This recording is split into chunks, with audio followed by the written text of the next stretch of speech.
perfect way to start off this Goedemiddag. session. Yeah. We will hear more from Eileen later on in the conversation. But for now, I'm just going to walk us through what we can expect from our service today. So hi, I'm Maureen Muldoon, and I'm one of the grateful, joyful members of Speakeasy Spiritual Community.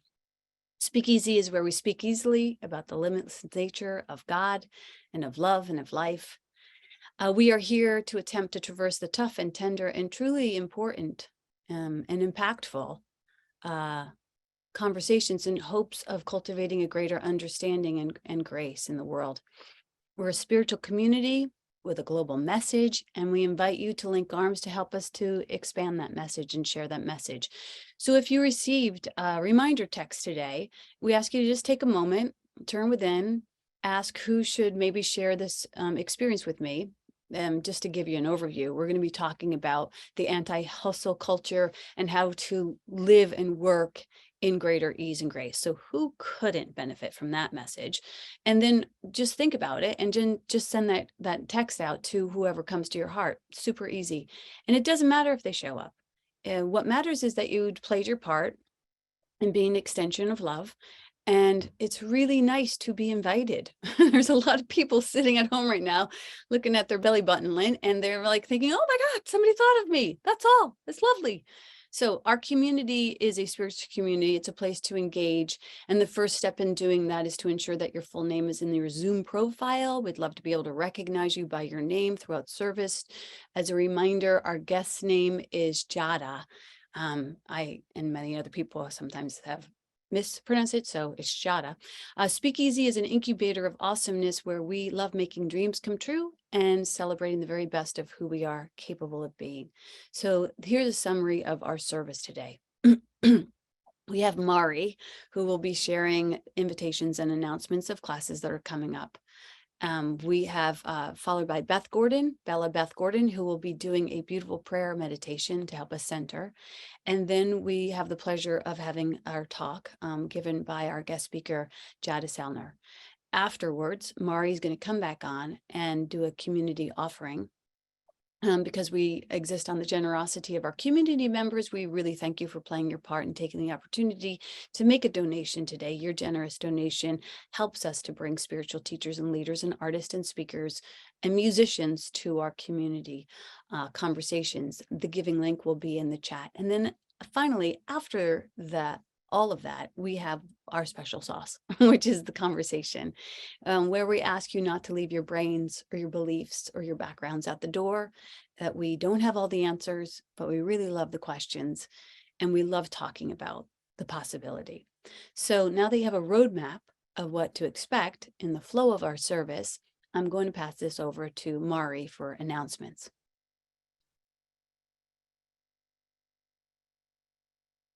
Good day to all. We have a calendar full of opportunities for you to connect with our virtual community through daily classes and events. These classes and events support your spiritual journey through the week. And some of the highlights that we invite you to participate in this week are right after service, we do have our community affirmative prayer. This is a gathering that it's open to practice affirmative prayer. If you prefer a guided prayer and meditation, we offer Sacred Sanctuary. And that one offering will meet tonight at 8:18 p.m. Central.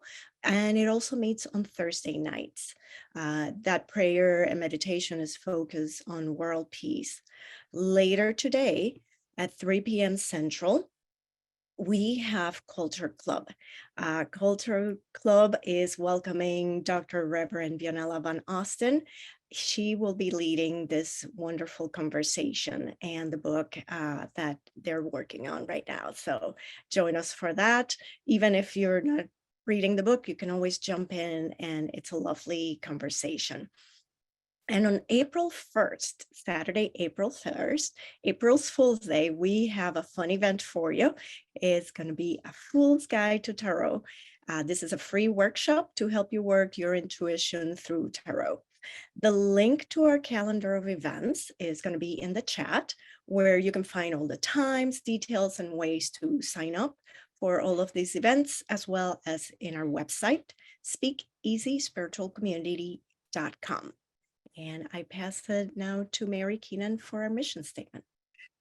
Hi, my name's Mary Keenan, and I'm pleased to share Speakeasy's mission statement today. Speakeasy is a diverse and progressive spiritual community sharing a message of love and engaging in conversations that inspire creative expression and spiritual well-being. We honour the Divine Mother and follow the teachings of A Course in Miracles and the principles of love. We see you as a unique expression of love, capable of divine embodiment. Here at Speakeasy, truth is our passion, love is our religion, care is our currency, peace is our goal. We attempt to speak easily about tough and tender topics so we can navigate life with greater wisdom and grace. We devote this service to the Divine Mother, Mary Magdalene, Jesus, Buddha, and to all holy names of God, to all saints and enlightened teachers, as well as their teachings, specifically the teachings of A Course in Miracles. We welcome you and are so glad you're here.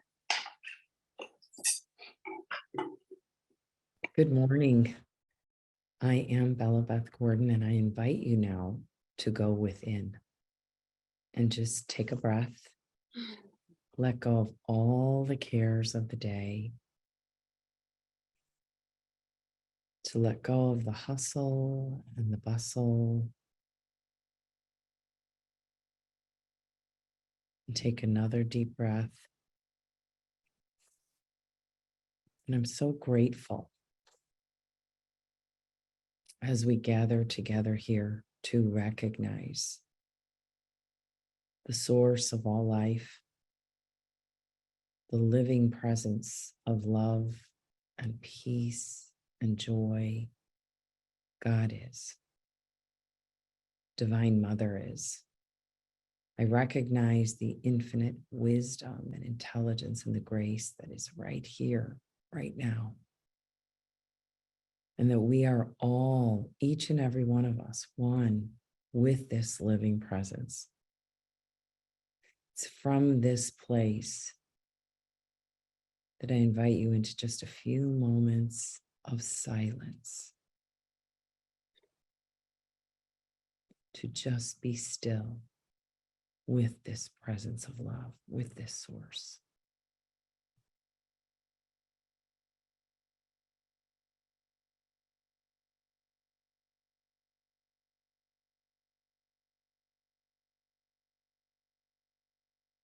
I speak a word of blessing over this service today.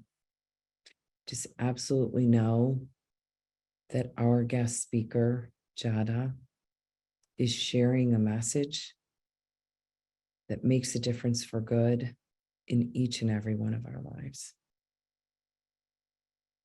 I speak a blessing over Joni, our tech guru, over Maureen, our hostess,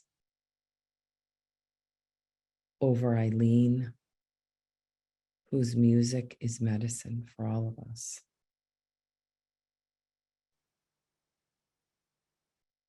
Over Mary and Mari and everyone that is a part of this service, and most especially all of those that are here gathered as community today. And so I bless this time. I bless the message as it ripples out into the world, knowing that the world is blessed by this gathering. And so we just welcome this, all of this, and we let it be by together saying, and so it is. Amen. Amen. Amen. Thank you, thank you, thank you. As I mentioned earlier, this is a perfect tone to start on and introduce our esteemed guest speaker, who is Jadah Sellner. And she is a best-selling author. She's a business coach, international keynote speaker, TED Talk presenter. She's a poet. She's the host of the Lead with Love podcast. She's the author of She Builds, which you'll be seeing a lot of this, the Anti-Hustle Guide to Growing Your Business and Nurturing Your Life. She's also the co-author of the best-selling book, Simple Green Smoothies, where over 1 million people have embraced the simple and healthy habit. As the founder of Jadah Sellner Media, Inc., and She Builds Collective, Jadah helps women build their businesses and their lives in a way that works for them. And because we are in mixed community, these principles are applicable to men and women alike. And she does this with love. She's been featured in Forbes, in O Magazine, Oprah Winfrey Magazine. It's exciting. And the Wall Street Journal. You can learn more about Jadah Sellner at the links that we put up in the chat. And when she's not speaking on stage, you can catch her dancing to Beyonce in her living room or sipping on a chai tea latte by the cozy fireplace. She lives in San Francisco Bay Area with her husband and her daughter and her dog, Beasley. The thing I'm most attracted to about her and why I thought it would be great to bring her to our community conversation is that she has this very soulful and strategic way of offering a way to be in business, a new and different way for many people who I, see running down the street with our hair on fire. And so this is a way to bring the spiritual principles that we practice every day into like how to actually do that in business. You've heard me say 1,000 times, if you can't do it in peace, then you can't do it. Actually, if I can't do it in peace, I can't do it. You can do whatever the heck you want to do. But she actually offers, a refreshing overview, and her message creates this ability to have this peace, to make it a platform for everything that you need or would like to create. And so I know that her message, though may have been hard won, it is a beautiful way to begin to try things differently, try things on differently. So I would love for you to open your minds, your hearts, your hands, and give a warm welcome to Jadah Sellner. Thank you so much. And Bella, thank you for just doing that heart opening for all of us. I really felt that. And I feel the love here. And that is my main mission, is whether it's in business and life, is like we are just using that as a vehicle of expression of love. And so I'm really excited to be here in Ground In with this beautiful spiritual community around creative expression and well-being. I feel I'm in the right space and place and time. So thank you so much, Maureen, for the invitation. I'm excited to be in this conversation with you all. And as Maureen said, as the book is called She Builds, the Anti-Hustle Guide to Grow Your Business and Nourish Your Life, but that this is really applicable for everyone, for all identities, gender, expression. And I actually thought I would kind of read a little bit about that and then also share a story that I think will ground the context of this conversation around moving away from hustle culture and into a space of love. And business is just one vehicle that I use to spread more love in the world, but it's also our body of work, our contribution, our service. So even if you are working inside another company, it doesn't have to be your own business, that these principles will apply in just how you show up in your life. Many of our waking hours are in contribution and service and building our own livelihood to survive in this earthly world where we are in this space and place. So I wanted to define she, which is anything considered as by personification to be feminine, which I think is beautiful in that we are honoring the divine mother within the spiritual community too, right? So it's not about male, female, it is just this feminine energy that is being expressed. And then I would like to define builds, which is to engage in the art, practice, or business of building, to establish, increase, or strengthen. So really tuning in as you're listening to me speak today is, where does that apply in your own life today? And I'll just share this. I recognize and welcome people of all genders and identities. If you feel drawn toward the holistic blend of feminine and masculine energy and business, this is for you. You understand the importance of structure and action, as well as trust and intuition. Representation of women of color is a topic close to my heart. I actually cover all of the continents in my 23andMe except for Australia.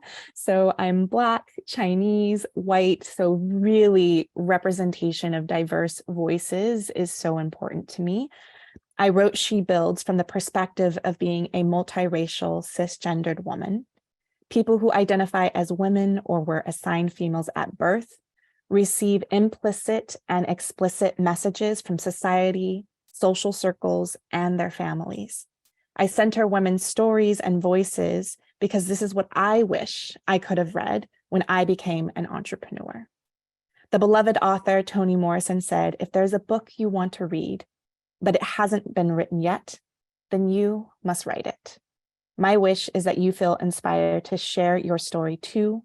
There are no unique messages, only unique messengers. And I want to share that just if there's anything that is brewing in your heart or wants to be expressed, and to let you know that your story, your lived truth, your experiences matter, and that your voice matters, and that we need to hear from you in all stages of life. So I'm just thankful for that.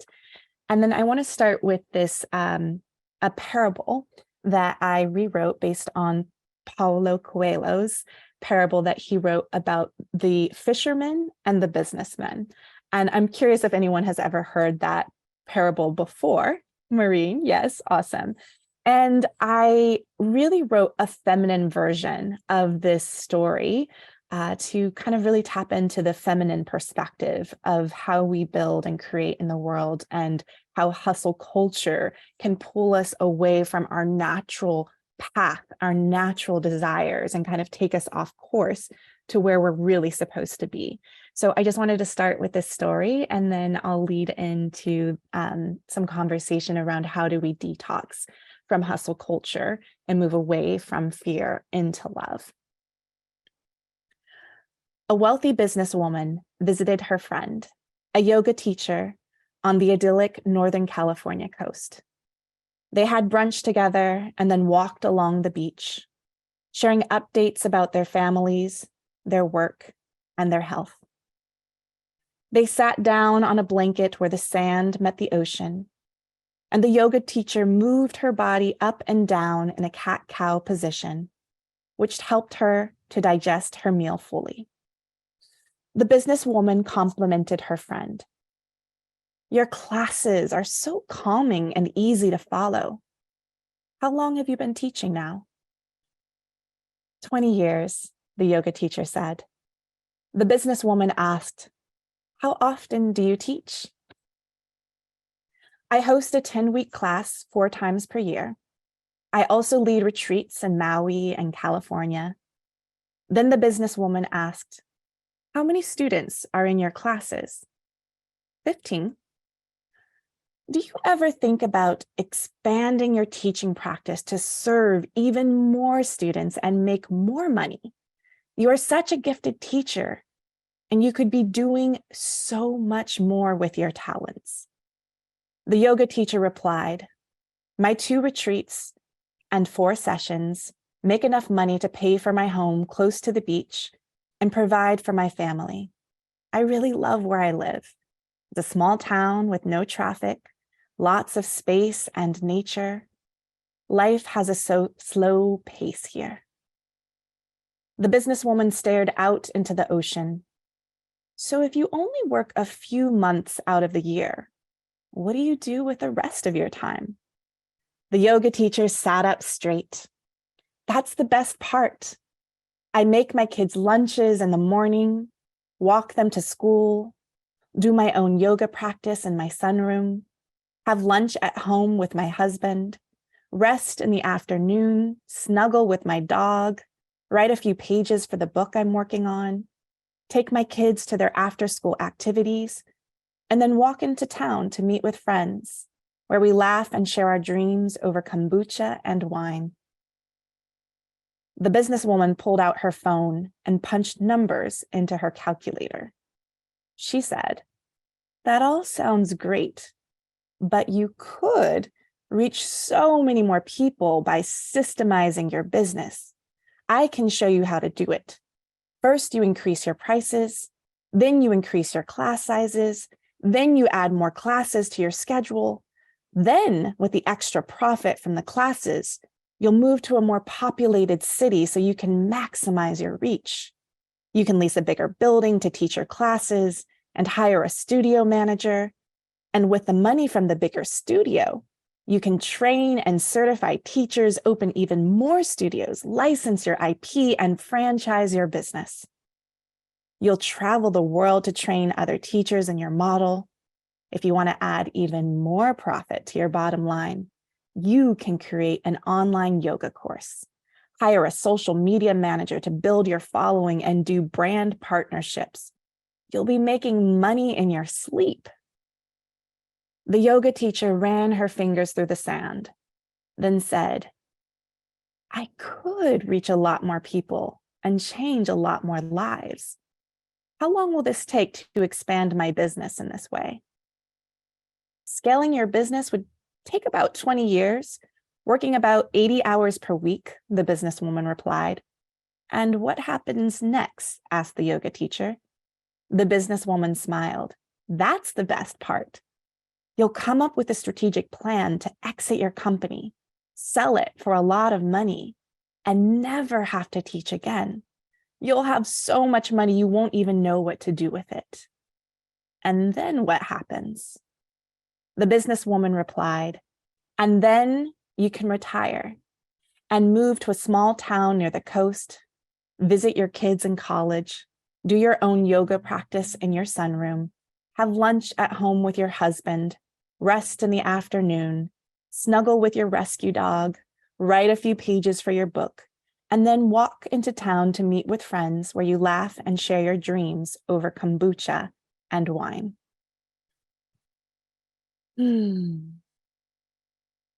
So I share that story because I think this is a lot of what happens in our society. And I think it would be helpful for me to define hustle culture, which is this constant pursuit of more money, more time.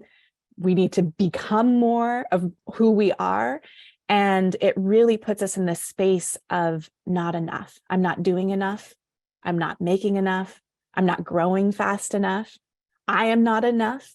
And it touches into that worthiness wound where we feel that we are chasing something outside of ourselves to feel this sense of love, of peace, of grace.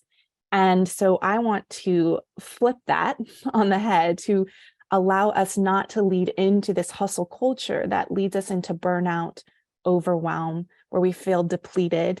And as Maureen said, running around with your hair on fire.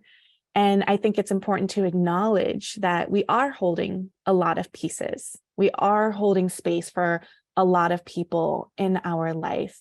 And it's important for us to acknowledge those pieces, but to start to build strategies that allow us to build, to grow, to lead, to love in a different way, that we don't have to do it with this not enoughness, that we're just go, go, go and pursuit of more. So I wanted to share some anti-hustle strategies that I feel can start to make this shift for us to move out of this scarcity mindset that we don't have enough, that we are not enough, that we're not doing enough. And the first strategy is moving from fear to love. So in order for us to get into love, we have to actually acknowledge that a lot of this comes from a place of fear. And I put this into an acronym of FEAR. So the first is forcing. And that is when we are pushing, we are overexerting ourselves. We're trying to make fetch happen. We're just like, go, go, go, must make this happen by any means necessary. So we are pushing ourselves. And what happens when we push and we're in this place of forcing is that we become very tired. And then we move into E, exhaustion, right? So we are so tired, depleted. We have nothing left to give. We have overextended ourselves. And so we are just like, we can't even show up for our loved ones, for our community, for our body of work, let alone ourselves. And when we're in that place of exhaustion, then we move into A, avoidance. This is a place that I tend to sit in a lot. It's for our own nervous systems, right? We can freeze. There's too much to do that I will do nothing. And then the list just builds up, right? Like a bottomless to-do list, like a bottomless mimosa to-do list, right? And we have to acknowledge those seasons when we're just kind of hiding under our covers or hiding in the bathroom, just like, I can't deal. And I feel so tired, so I'm going to avoid anything. And when we're in avoidance, then we move into R, rigidity, which is we become stuck on a certain plan or a focus or a goal that we set.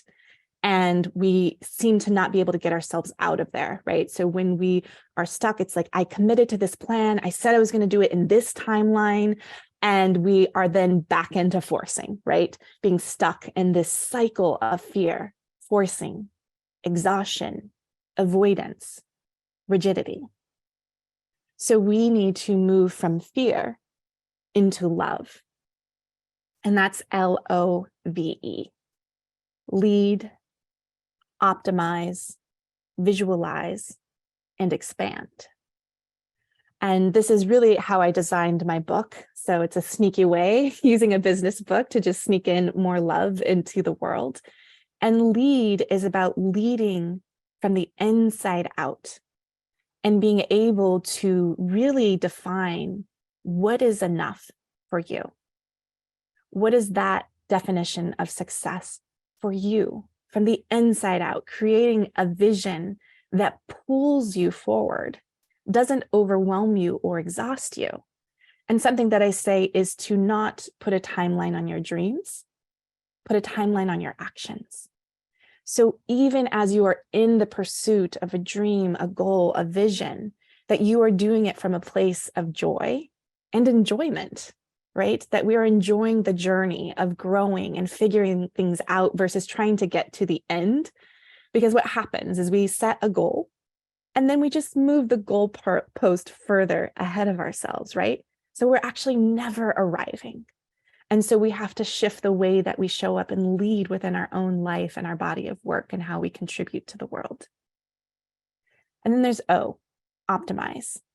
And this is about optimizing our time and our energy and even the creative projects that we pursue, and really optimizing our joy to be able to bring some sense of playfulness and creativity, and also a sense of efficiency by thinking about, there's one thing that I talk about as an energy audit.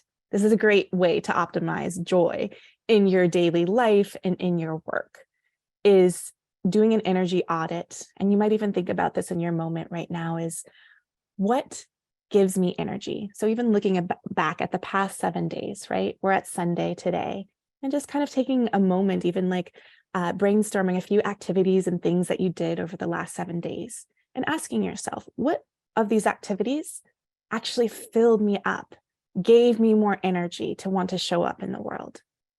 And then what were some of the tasks or activities that actually drained your life force and took you out of your pocket and actually made you feel more tired, more fatigued? And this can be people, this can be places, this can be activities, projects that you're working on. So really tuning in order to optimize our day-to-day living is, what are the things that are giving me energy and what are the things that are draining my energy? Then there's V, visualize, which is about really turning our dreams, our ideas, our goals into physical form, into reality. So actually being able to pursue creative projects, to pursue professional projects in a way that is life-giving and also that is sustainable for you. So something that I talk about when I'm talking about bringing our dreams into reality is actually honoring our capacity, right? So I know for me, I have a lot of ambition. I'm very driven creatively, and I have to pace myself in the pursuit of the things that I want to pursue. And so it's really looking at your time and your energy and capacity. because we can't do it all, and we can't do it all yesterday, right? So many of the goals is like, I need all of these things to happen. So it's starting to build a relationship with yourself and self-awareness. And when we are pursuing projects, that we don't commit or overcommit and have too much on our plate. So really paying attention to the seasonality of your work, the seasonality of your own life. Like, I'm a mom, I have a 15-year-old, and I've been married for almost 18 years. We have a fur baby, and I have to honor the seasons of my life when my kid is out of school, holiday breaks, summer vacation, and kind of building my body of work. And the pursuit of different projects is to honor that season within my own personal life. And then there's seasonality in business. I tend to coach a lot of business founders who are scaling their businesses without burning out or hustling, but 99% of them are also mamas, and having to know, when do I lead retreats and offerings and things to honor their rhythm and capacity too. So thinking about what is the seasonality in your own life and how you show up for work, and if there's shifts and changes. And then we have the seasons on Earth, right? So paying attention to that winter time and the holidays. And we tend to kind of try to do the new year, new you right in January, right in the beginning of winter. Where our bodies are slowing down. Our nervous systems need nourishment and rest. And so being able to also honor the seasonality of what's happening in our world, and to actually winter and spring. Now we're in spring, which is beautiful. This is a great time to start planting those seeds, to start setting some intentions and goals for what you want to do next, because now you've built up that reserve through the winter, hopefully giving yourself time to rest. So now you can plant seeds and start to build on that creative expression or in your body of work in the world. So really thinking about that in the visualize is honoring our capacity and not taking on too much. And then there's E, expand. And this is about deepening our roots once we have a solid foundation to build on, that we're not building on a foundation of hustle culture that is burning us out. Because what happens when we are operating in go, go, go, more, is that we will start to resent what we are doing, our careers, our businesses, or even relationships, right? And I've been in that place of being moody, overwhelmed, exhausted, trying to do everything for everyone else. And then I am on the bottom of my to-do list. And so when we are in this season of expand, we actually have to double down on self-care. And I think in these last 3 years as well, is that we have also experienced collective trauma, collective burnout, collective overwhelm, and we're reorienting ourselves to the current world and being able to nourish ourselves in the process, to be kind and compassionate during this season of rebuilding, of reinvention, of redesigning what works for us, what doesn't work for us, because we also had a lot of quiet time. I mean, if you had kids in your house, you didn't have a lot of quiet time, but we had a lot of introspection and thinking. But now that things have moving fast and we're kind of back in the pace of 2019, but our hearts and our nervous systems are not there anymore. We're like, we have to build differently. We have to do something differently. So that's one anti-hustle strategy, is being able to move from fear, forcing, exhaustion, avoidance, rigidity into love, lead, optimize, visualize, and expand. And then another anti-hustle strategy is to be a slow cooker. So giving yourself permission to be a slow cooker. So I'm curious with anyone, you could do a show of like hands or emoji hands. Does anyone have a slow cooker? Just a slow cooker cooking appliance? Awesome. Great. Bella, Maureen, Eileen. So something about the slow cooker appliance is there are just like 2 options, right? You have the off button, and then it's like 6 hours or 8 hours or something. It's very minimal options. And then you put all the ingredients in your slow cooker pot, and then you just step away from it and you let things simmer for hours. And at the end, you get this nourishing meal on the other side, which is just like, and you were able to go about your day. And then I'm curious for you, how many of you have a pressure cooker or an instant pot? Show of hands. With a pressure cooker, and we own one, they're very complicated. They have a lot of buttons, like so many options, so many things to push. And for me, I'm someone that always gets the burn notification, like I'm not doing it right, I'm messing something up.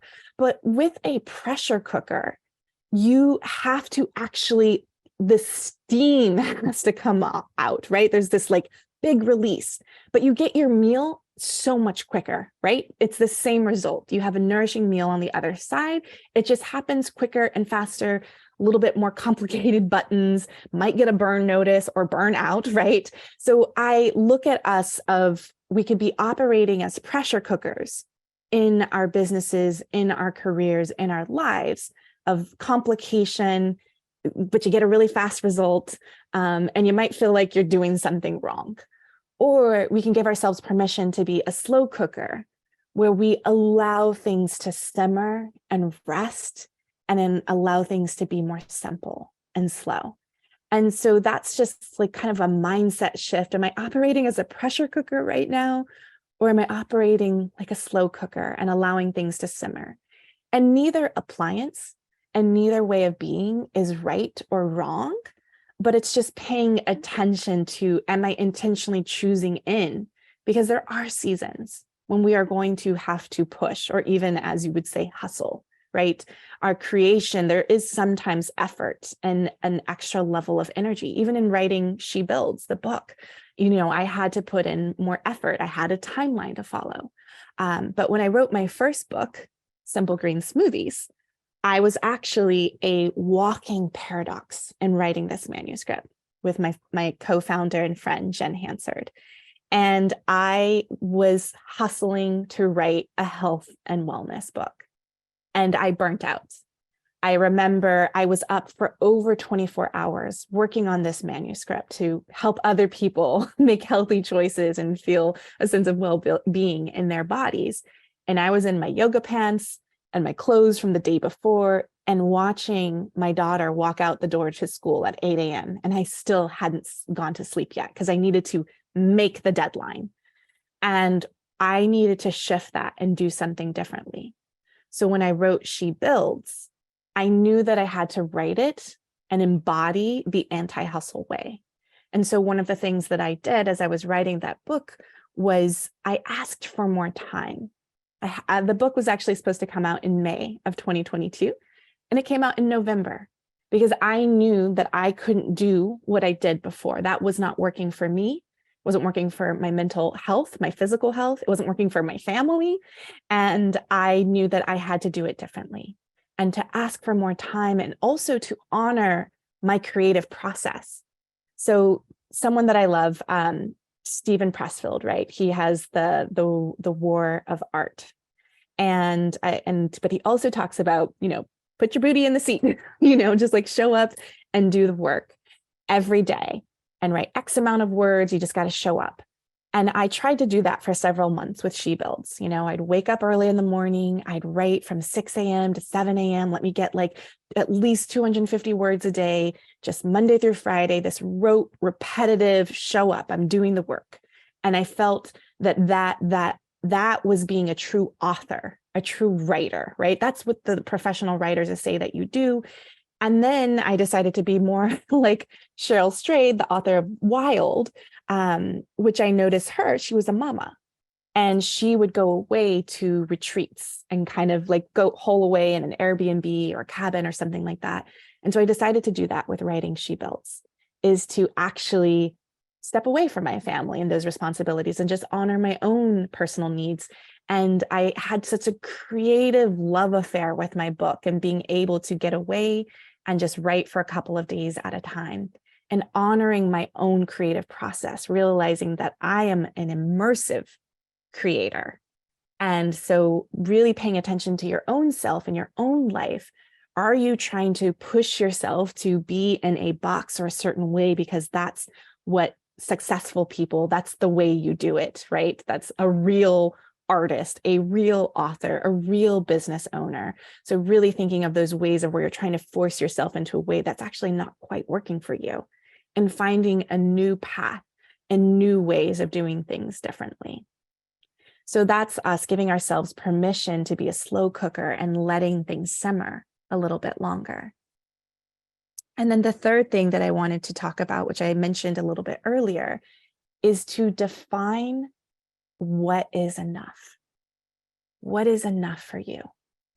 And enough is not what everyone else is saying is enough for you. I, as a business owner, like to define my enough number, right? What is enough to sustain my family, my livelihood, so that I can pursue meaningful projects? And so start to think about, what is that number of enough? Or even what is enough as far as projects or activities or your schedule, but giving ourselves that space to really tune in from within. What is enough for me? Not what's happening externally and outside of ourselves. And I think we can get caught up of even achievement, accomplishments, comparing ourselves to others that make us think that we are constantly behind, and going back into that narrative of not doing enough, not making enough, not being enough, and really checking in with ourselves of what is enough. And then I want to share this one bonus, because I feel this was coming up at the beginning of our conversation and our check-ins and celebrations, is taking your vitamin V. So V, we all need our vitamin C and B and D, sunshine and all of that, but also thinking about vitamin V, and V is for validate. So validating yourself, being able to acknowledge and celebrate your own personal wins, big or small, and not just physical, tangible accomplishments, achievements, wins, but also wins as a state of being and growth, of honoring yourself and your own wisdom and your own evolution and journey. So have you taken your vitamin V today, where you have celebrated yourself? My husband and I do this practice where we have a couples meeting every Monday. It's a lunch date. And we start with appreciation. So we appreciate each other. What do we notice in the other person that we're thankful for? So leading from that place of gratitude. But then we do personal celebrations where we take our own vitamin V. And it's like, even if you didn't appreciate or acknowledge something, I am going to acknowledge and appreciate myself. And so taking that vitamin V, and I would, even if you want, if you're here live with us on Zoom or in the comments, what is one thing that you would like to celebrate yourself? And this can be personally or professionally, or for me personally, with my clients, I like both. I want a personal win and a professional win of something that you're celebrating for yourself, that you feel proud of, that you want to be acknowledged for, or you're seeking that validation from someone else. How can you just turn it back in and give that validation to yourself? So these are some of the anti-hustle strategies that I like to build into my own life, moving from fear to love, giving ourselves permission to be a slow cooker, defining what is enough, and then taking our vitamin V, and ideally daily, but at least once a week, just being in celebration and gratitude in the spiritual community here in Speakeasy. This is a great place to validate yourself and take your vitamin V and allow yourself to be seen, right? And acknowledged and witnessed for everything that you're carrying, everything that you're doing. And I know that these last couple of years have been a lot for all of us to carry. And you may be in a season of reinvention right now and reimagining what's next. And your output may have shifted or changed, right? Of how much you can do or how much you can take on.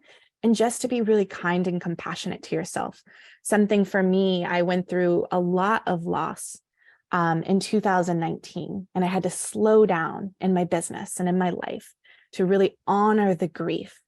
And instead of telling myself I'm not doing enough, or I'm slowing down, or I'm not showing up, I say for myself and for you, if you've been in that season of slowing down in your life, that you are not hiding, you are healing. You are not hiding, you are healing. And just giving yourself that grace and that space to reemerge at a pace that works for you and your life. So I just want to close it with that.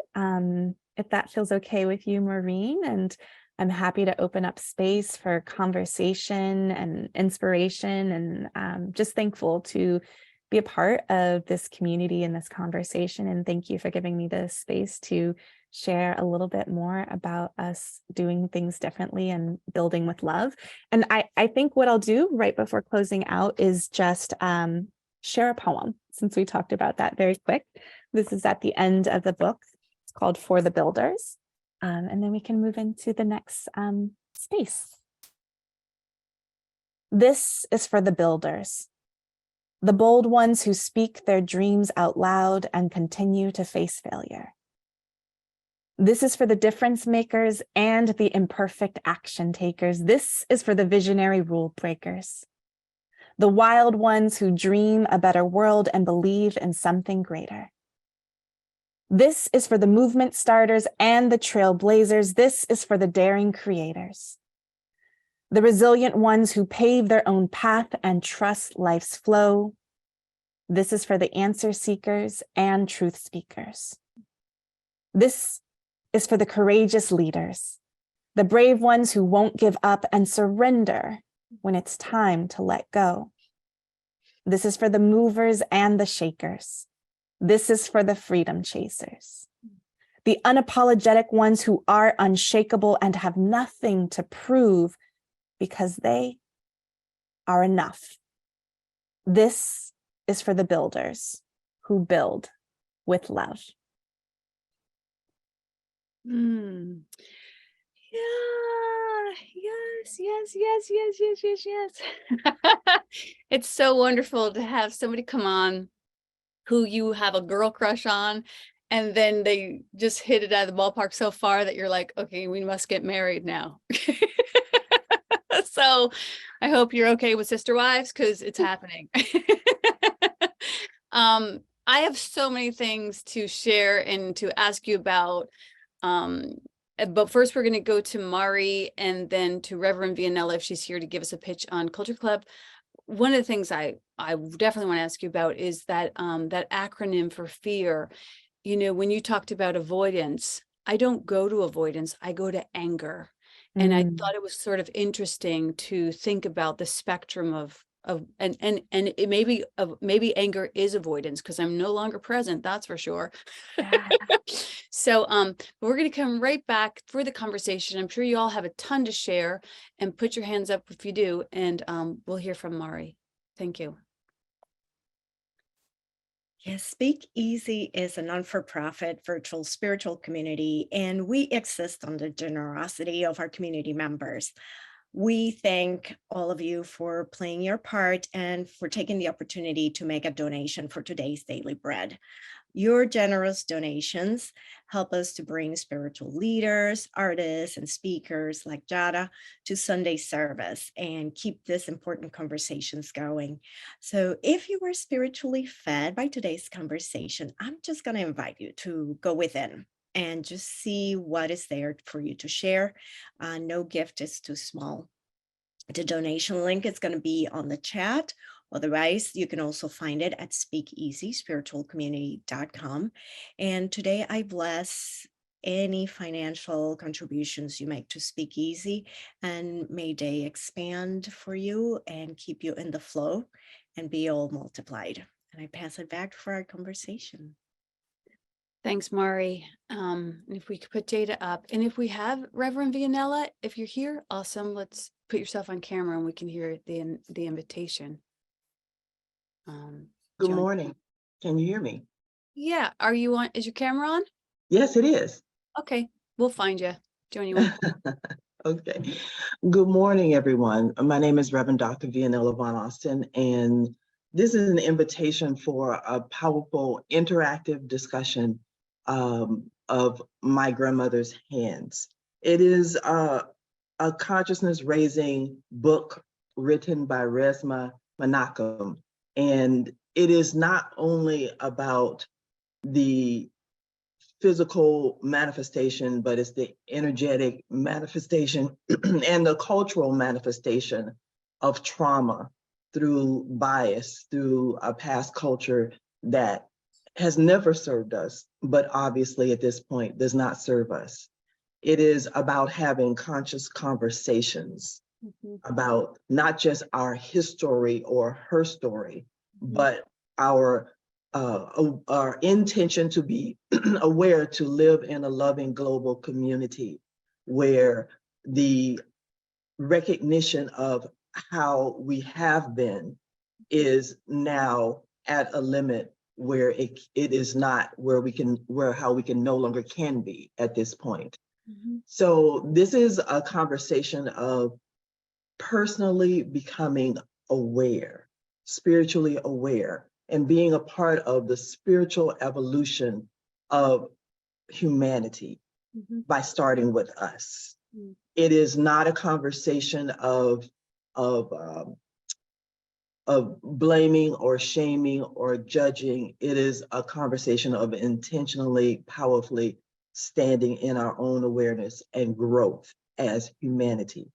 So you are invited to attend. It is today at 1 p.m. my time, I believe 3 p.m.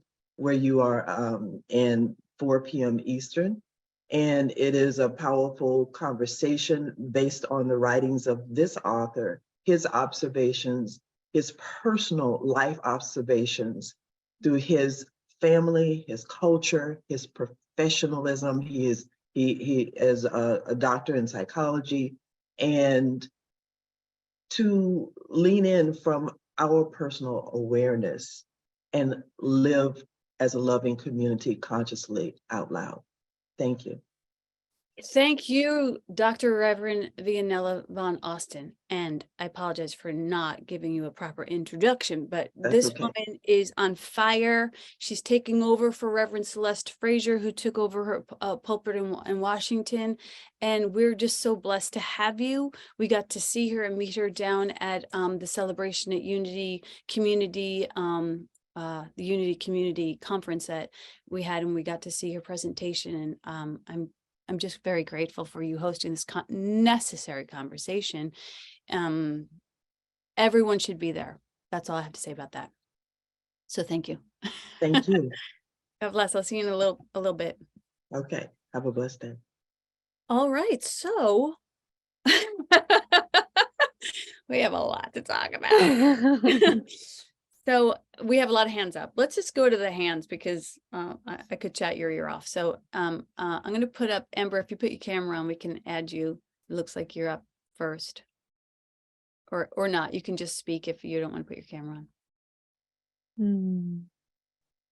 Hi Hi, there. Amber. Unmute yourself, sweetie. You got to unmute yourself. There we go. I was just saying it's been a while since I've been to Speakeasy, and I'm really excited that I came back for this particular topic. It's Jadah, correct? Jadah, like Prada. Jadah, sorry, I'm sorry, Jadah. I was doing some yoga earlier, and I've just been kind of running around the house this morning. I apologize. I've been thinking about this topic a lot. I'm a businesswoman, so I work in real estate, and you can imagine.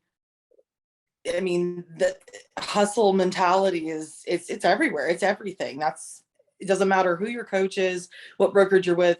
That's the mentality, and it's exhausting. And I watch some of my coworkers, colleagues, who run themselves into the ground and stress themselves out, and they have a lot of health problems, or they are not spending enough time with their kids. And I don't have any children myself, and I'm single right now.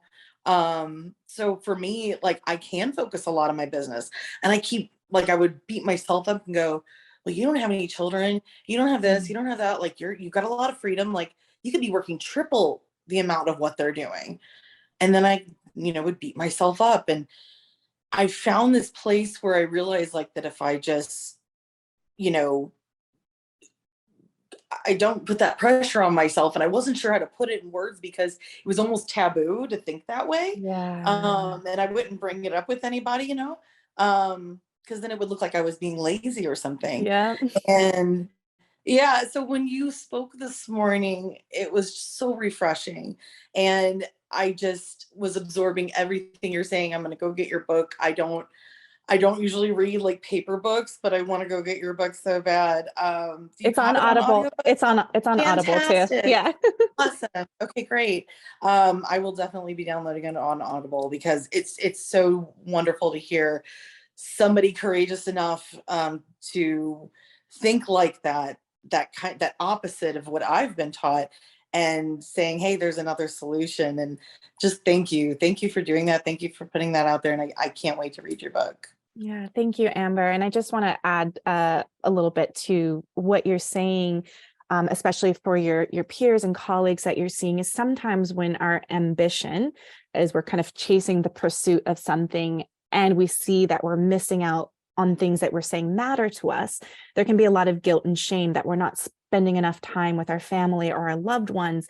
And so a little strategy to explore with that is actually scheduling the things that you say matter in your calendar physically, and allowing the things that are already kind of an automatic response, that let that overflow around you kind of scheduling the things that matter. Even for me, I'm like, I need to put in my calendar, I'm going on, a date with my teen or with my husband. So allowing, if there's things that are important to you and that they matter, calendar those in like a doctor's appointment that you would not miss or you would need to reschedule right away, and then let the work overflow around it. But what happens is if we go into the thing that we're already naturally kind of drawn to spend more time and energy, is then we have nothing left for the things that actually matter. And we feel some guilt or shame that we're not able to like create that equation in some way. So just release it. Just like, oh, I just need to schedule the things that I say that matter, and let the other pieces overflow. And then there's some people on the other side of this pendulum where it's like, okay, I'm all for my family, all for these things. And then they don't make enough time for their creative projects and expression. And so you'll want to put that in the calendar and hold that space sacred so that you do prioritize that, and then let life and family and all those other personal to-dos overflow around that. Yeah. I think just finding that balance in my life is like, it's getting better. And I've only been doing this entrepreneurship like full time for the last couple of months. And before that I had a part-time job with it like the last couple of years. So yeah, this is new for me to have like all of this freedom and just learning how to balance all of it, and not put too much pressure on myself. Like you were saying, I've said slow cooker, and this is the last thing I'll say because I don't want to take up a lot of time. But the slow cooker thing, I've said that. I'm like, everything's in the crock pot. And it was a way to remind myself, like, okay, I'm making things happening. I'm planting the seeds. I just got to wait for it to get done and things will come. Yeah. And it's a relief to meet like-minded people. And again, just, I'm going to go get your book. I'm so excited. So thank you. Okay, next up is John. Hi, John. Hi, Maureen. Hi, Jadah. It was Hi, such a pleasure John. to talk. What a treat. I'm joining from Nashville. It's my first time. I was invited by Eileen, so just really enjoying this and really enjoying what you had to say. I especially loved how you brought up Pressfield and the War of Art. That approach that you described of like show up every day. I got to do it. It strikes me as really masculine, and not just healthily masculine, but like really unhealthy masculinity of like whatever's going on here is not relevant, and I just need to, I am a professional, and it really resonates with my journey and my like trying to also approach things a little bit differently. What I wanted to ask you about that, when you encounter or work with people who are very hustle, very like self-flagellating in their like pursuit and the sort of like, how do you like, I was wondering if you could model for us or show us some ways to like either set a boundary or how do you like, not, if someone's not ready for that kind of like approach, how have you found ways to make that? Yeah, so I think one piece is to release some of that judgmental energy towards someone else's way of doing it. So if we can release just that piece, right? If someone else is kind of doing it in the more masculine approach, to not be in a state of judgment and comparison, it's just honoring their way too. I think that piece can allow you to soften and be in compassion if that's their approach and their way. And even an honor and acknowledge that, right? Like, I see that this is the way that you like to work. And I acknowledge that. And I also want to share my creative process looks like this. And this is the way that I work. And even being in, if you're in collaboration with someone like this, right? Then it's like, how can we bring some solutions out loud, some ideas, some suggestions of co-creation if you were collaborating with someone, right? To let them know that we can come up with some things that work for the integrated creative process, so that we're not shaming someone else for how they show up and get their work done, if that is what works for them. But also what you said, boundary of communicating, this is how I work. These are my needs in order to create something. And so with that, I think when you can name both processes and acknowledge and not shame that one is better than the other, this is just what is true for me. And then there we can come up with a solution of how someone creates and not creates. But what happens is we try to create like the other person. We're trying to match them and it's not working either. So I think it's naming, acknowledging that this is my creative process. Yeah, is that helpful for you to just So even helpful. just Thank you so much. Yeah, and boundaries is all about communication, and the communicating is to communicate it more for yourself than anyone else. Many times, and I'll share like a little example of like an email autoresponder when you go out of town to not address your email inbox. Most of the time, it's not even for the other person who is emailing it. It's for you to give yourself permission. I'm offline for the next 2 weeks and I don't have to respond. So articulating a boundary out loud is for you to honor it and name it for yourself first, and makes it so much easier because everyone else is like, I got it. Okay, clear. But it's more for you to articulate that to yourself and really honor yourself for that way of being. That's really cool. Thank you. You know, it's funny because we create in the spiritual community, we start everything with prayer. Mm-hmm. Everything we do, we start with prayer. And I think people feel uncomfortable about taking that pause before a business. And I think it's really time that we come out as spiritual beings in a business, you know what I mean? And like saying, like, before we begin any conversation, like, let's make sure we're going at the pace of peace, because otherwise we are genuflecting to a broken down, stingy ass God. You know what I mean? As opposed to like a really benevolent God who's like, you ladies and gentlemen have all the time you need to proceed with grace, and I'm not going to overwork you. Yeah. Anyhow. Well, I want to speak to that, the pace of peace, because I obviously bring a lot of spiritual practices into business, but that is something that I would do even before group coaching, office hours with my clients, is I always have us tune in and lead them through a grounded meditation to tap into heart, to slow down your heartbeat, to slow down your breath, to tune in from the wisdom within before seeking all of the answers on the outside. And it's really, we're regulating our nervous systems. We're connecting to that spiritual wisdom within, hands on heart. So I love that you named that we need more of that in, versus everything's about solving the problem and where we've got to fix something. And even with my clients, it's like, celebrate a personal and a professional win before we start saying what's wrong in the business. What do we need to fix? It's like, let's come from this place of love, appreciation, and also confidence. Like, you are amazing, and honoring that part of you before we get into solutions and strategy. So I love that you named that pace of peace and prayer and intention before we dive into the problem solving creation strategy. So thank you for naming that. And for business, it can just be mindset or mindfulness, you know. But anyway, my daughter has her hand up. I want to make sure that we get to her. So we have Carly, and then Bella, and then Billy and Regina and Justine and Colum. So we've got great questions coming up. So we'll see if we can move through all of them. Hey, Carly.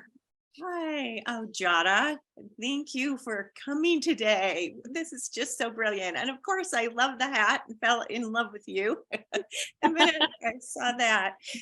But thank you so much for writing the book that you needed.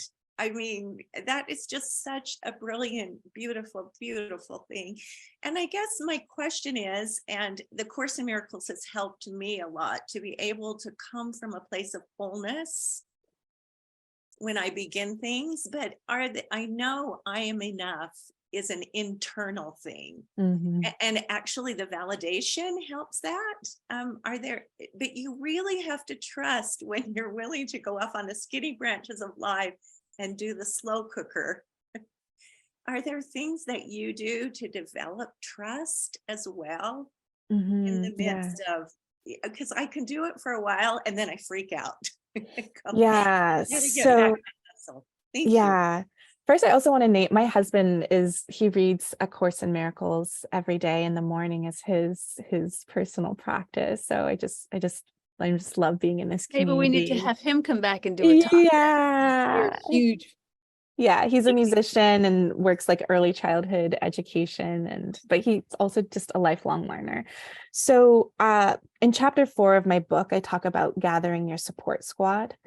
And I think that has been the most helpful thing for me. And there are 3 parts in that. So one is being surrounded by your peers, your parallel playmates, right? So being in community with others that are moving at a pace that you want to move in. Because if we put ourselves in environments where people are kind of constantly pushing, hustling, then that's where the comparison comes of like, I'm not doing enough, I'm not making enough, I'm not enough. So actually having a collective community of people that are moving at a pace that really honors your own values and how you want to integrate.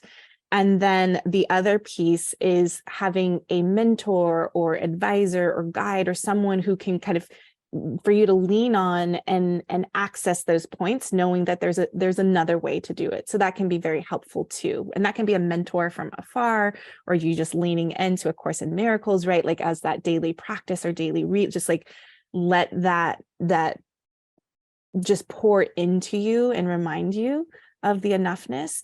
And then the other, for me, I'm a huge advocate of having a life coach or a therapist or someone who can acknowledge your emotional well-being. So to really not allow those parts of you inside, to allow them all to be seen. And Maureen, you were talking about anger, right? Like expression, like anger is just, it's information and the emotions are valid, and to allow those parts to be seen. So I really I lean on other people and humans to remind me of my own truth, my own inner wisdom and peace and the pace of peace, which I love that Maureen said. So I think that would be really helpful, is just keeping the environment, basically people hygiene. Who are you surrounding yourself with to stay in that place? Beautiful. Thank you. That's so many good answers. I just want to absorb it all. Yes. And You know what the anger for your podcast. When we first started this church, I was doing the church in the way that I saw churches being done. I never thought about having my own curriculum or container. And so it was like, must have childcare, must have coffee hour, must do all of these things. And then it was like, I didn't ask you to put on a thing. I just asked you to come and create a spiritual community. And once I got really clear on, and while I was trying to do everything, I was really not kind to my family. I was like, get in the car, sit on the chairs. I was it was ridiculous. So I immediately apologize and do a living amends to them. But a part of it, which you cover in the book, is really assessing what are the necessary ingredients that you might be just including, adding a parade to a party that you do not need. If you want to have childcare, figure that out. If you want to bring coffee, get your own coffee. I'm figuring you came here to get some soul food, but to get really clear on that was a game changer for me. So here's Bella. Hi, and what a wonderful talk today. Thank you, Jadah, so much. The question that came to my mind is, you said you have a 15-year-old, and as you were going on your journey. I know for myself that after becoming a mother, and especially a mother of a girl, it informed a lot of my journey of like, what do I want her to live in? And I just wanted to hear how that informed your growth. Yeah. So, I started my first business when Zoe was 18 months old. So I've been an entrepreneur for basically her whole life. And I definitely, in the beginning, was modeled where it's like she wanted my attention and also didn't want to share us with all of the kids, the play and learning center that we had started in Kauai, realizing that I was like moving further away from her as I was building this thing for her, right, to sustain our lives and our livelihood. And so that has definitely been an invitation to model my integration of creative work. And so when I am even working on my laptop or working on my book or working, I also let Zoe know I love what I do. So that when I am working, it is not about this guilt or that I'm like this distance, but modeling that we can do work that we love and that we can get engaged and be focused. So I'm modeling that as well. And then also inviting the pieces around nourishment, coping strategies, stress release. The teens are in it, with the mental health and well-being in this season of life. And my own practice for my kid is I want you to have all of the self-soothing and the ability to be listened and your emotions to be validated and to have stress release, even in the busyness, right? Because Zoe wants to go to college, straight A's, AP classes. And I'm like, it all doesn't matter. I'm like the parents, like, you don't even have to go to college. And like, so for me, my job with these next 2.5 years is to impart the self-soothing stress release practices that's my mama bird. Like, what can I hand feed you with that you can take with you? Because the world and the patriarchal culture is still going to kind of press that. And I also can't control that either. So for me, I just continue to be a loving presence, a deep listener, validating what is real and hoping to just we do hot tub dates and I'm like, what nourishes you? What energizes you? Who energizes you? So many of the practices that I share in this book, I am also imparting to my teen as well. Thank you. Yeah, I love that you said that when you do your work, you love doing your work and that's what you're demonstrating. You're role modeling that. Like, yeah, you can have a life where you love your work and you can self-soothe and you can deal with the world even as it is. That's beautiful. Thank you. Bravo. Billy, you got your hand up? You want to get on camera? Isabella? Hello. I do not want to get on camera because I'm not in my Sunday best, but I'm happy to contribute. Jadah, this is my daughter who we're hearing from right now, who just started her own business. Congratulations. Yeah. Thank you. Yeah, I'm so glad I'm tuning in today. It's very timely. I just put in my 2 weeks on Thursday at a comfy marketing manager role at a health and wellness company to start my own business. And in doing so, what a difficult decision to make. But there was a quote that really helped me make that decision, and it touched on something that you talked about that I just wanted to share. Yeah. So the quote goes, at a party given by a billionaire on Shelter Island, Kurt Vonnegut informs his pal, Joseph Heller, that their host, a hedge fund manager, had made more money in a single day than Heller had earned from his wildly popular novel, Catch-22, over its full story. Heller responds, yes, but I have something he will never have, enough. And, in making this decision to leave my job, I've been like losing sleep over how am I going to make, the same amount of money that I'm making now, how am I gonna, scale my business as quickly as possible, when the truth is like the amount of money I make right now is kind of an arbitrary amount of money. It's not what I need. It's not the amount that is enough for me. And in making that amount of money, I'm like, depleting myself of peace and of mental health. And that's, the whole point of starting my own business. So, I just purchased your book and I'm really glad I tuned in. So thanks for sharing today. Thank you. Thank you. And I think defining your enough numbers very powerful as you're on this entrepreneurial path, and also really acknowledging the decision that you made. There was a heart whisper, and I'm sure the calling got a lot louder. So doing everything in your power to know that this was the right decision, to not kind of backtrack of like, did I make the right decision? Did I not? Just build all the evidence that this was the right path for you, that this was the right decision, no matter what happens on the other side. You really listen to your own intuition and calling of something needs to shift, something needs to change, and really trusting this pathway for you, that you're going to learn a lot on this journey of entrepreneurship. Yeah, thank you so much. I'm excited to start. I'm so proud of you, Billy. And yeah, it's so funny because Billy and I have lived in $1 million homes, and then we've lived in shitville. We've lived in apartments that are like really, and the amount of love that was inside of the walls is the same. Yeah. Do you know what I mean? Like, even we lived in this apartment for 3 months with like out of suitcases. And I mean, it was like a crazy experience, but like we had so much fun. It's really an inside job. So we have a few more people up. So excited to be here with you. Regina. Hi. Jadah, thank you for your brilliance and your book and just your ministry here. I was in corporate, left, and I'm listening to what you're saying, and these are all principles that I live by, and I took a lot of notes. And I still, even after listening to your sermon today, I'm like, hustle energy all of a sudden just showed up. And my heart is like, you gotta implement everything that Jadah just shared today. And what? And this recognizing now in me where that comes from, and that, like, it's so good. I want all of this.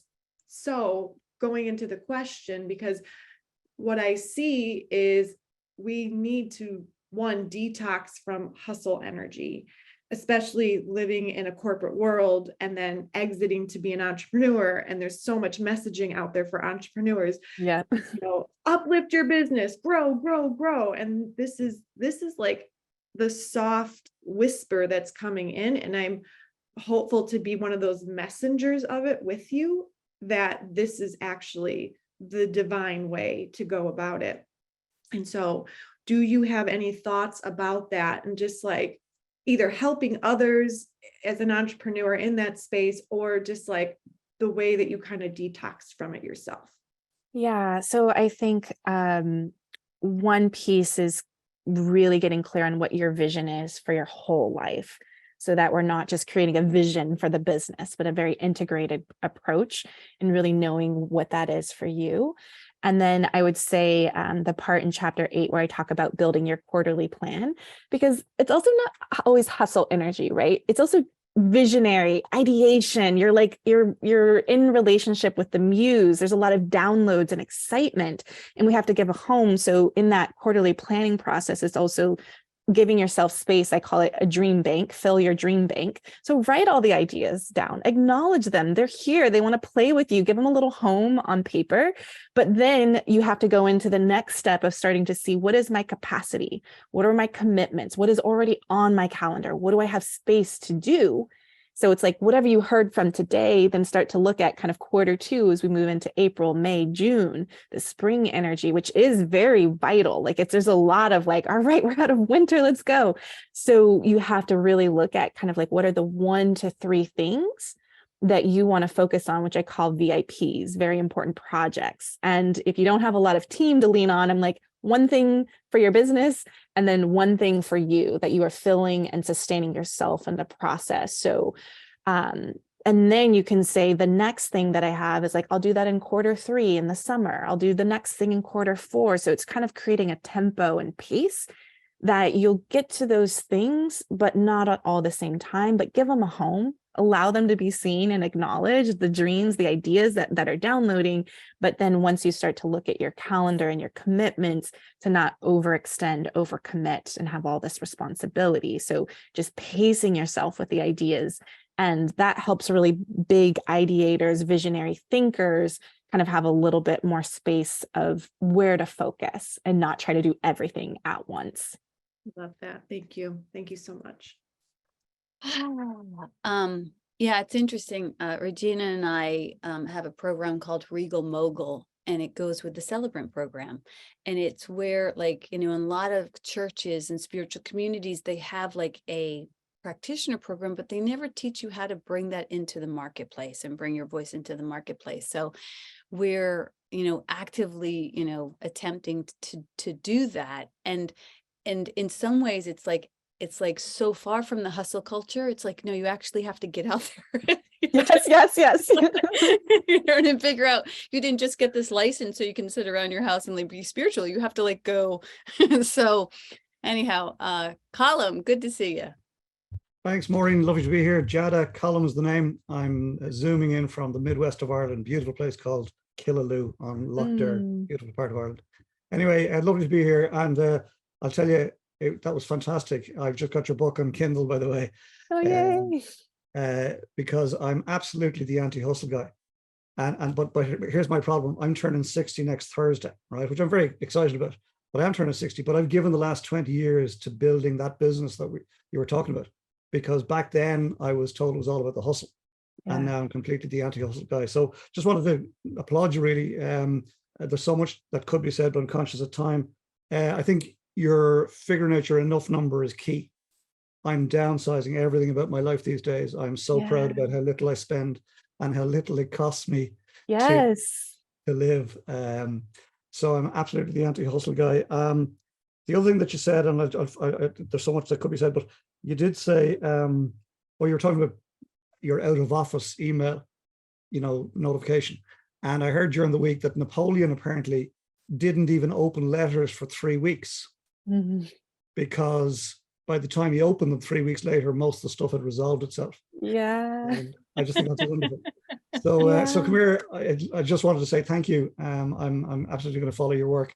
But at a nice pace. Nice yes, Colin. And I want to just also shift, like you being 60, instead of it being a problem, that it is a gift, right? That you have a lot of lived experience and wisdom that people also, we need our mentors, our advisors, our elders who have gone through that. So just to me, I'm like, you are seasoned and people want to hear your voice. And I will finish on this one. I will finish this one. I learned years ago, saw this on social media, thought it was wonderful. Instead of us getting older and becoming less useful in the eyes of the society, in fact, we're leveling up through the levels like in a game of life. And I'm level 60, which makes me probably the badass. So yeah, looking forward to level 70, 80, 90, 100 and so on. Yes. God bless everybody. Well done. Thank you. Thank you. We have one quick question before we hear Eileen sing. Justine, do you have a fast and down and dirty one for us before we move into the song? Yes, I'm driving. I'm really just going to acknowledge just all of it, and that I think I went through a week of, I went to a mastermind based on the Think and Grow Rich, and it is you brought me a lot of clarity. I am building a business and it is so hard to do what you're talking about. I cannot wait to read your book. It resonates. In fact, what I wanted to say was, I want to do your Audible. And right as I was about to say that, because I do audiobooks, you were like, and it's on Audible. I'm like, okay, done. So thank you. Just thank you. Beautiful. Thank you. Thank you. Awesome. Thank you all for just showing up in this space and giving me an opportunity to share. Excited to get to know more of you. And also you'll get to know a whole lot more about me. There's a lot of vulnerability and stories within She Builds too. So I just thank you all for the gift of community and conversation. And so excited to hear more of your voice, Eileen.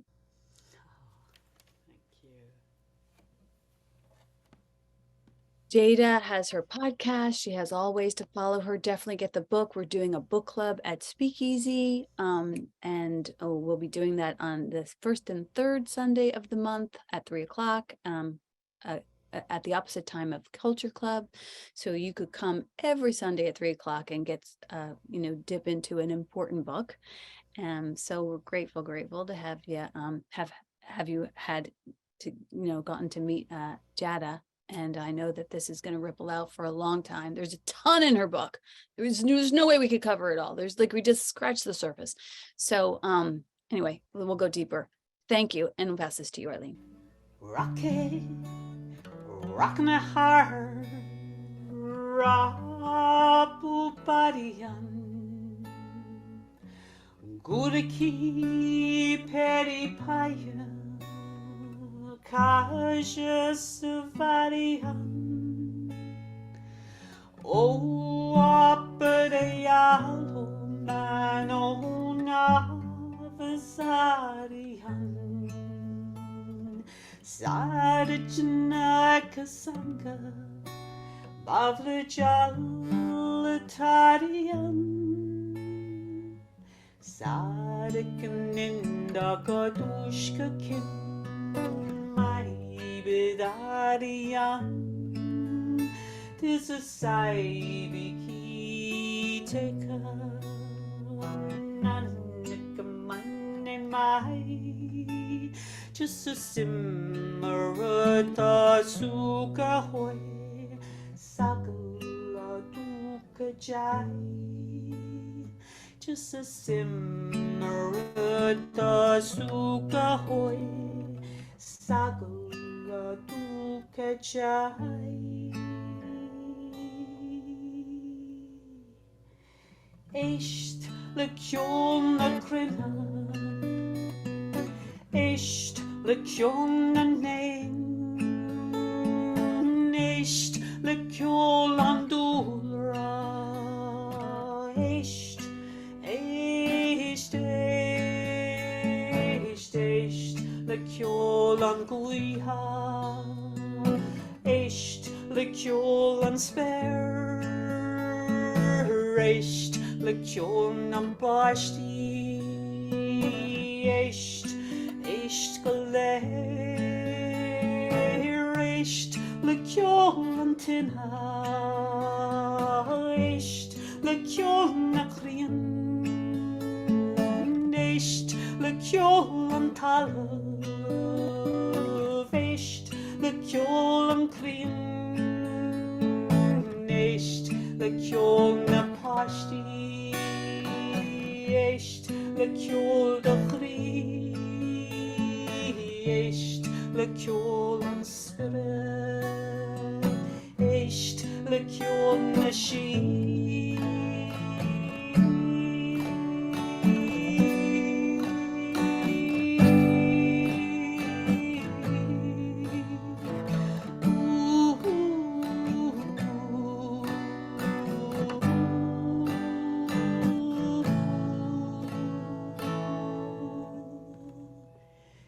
Echt le kjon akrilla, echt le kjon anem, echt le kjon andura, echt, echt, echt.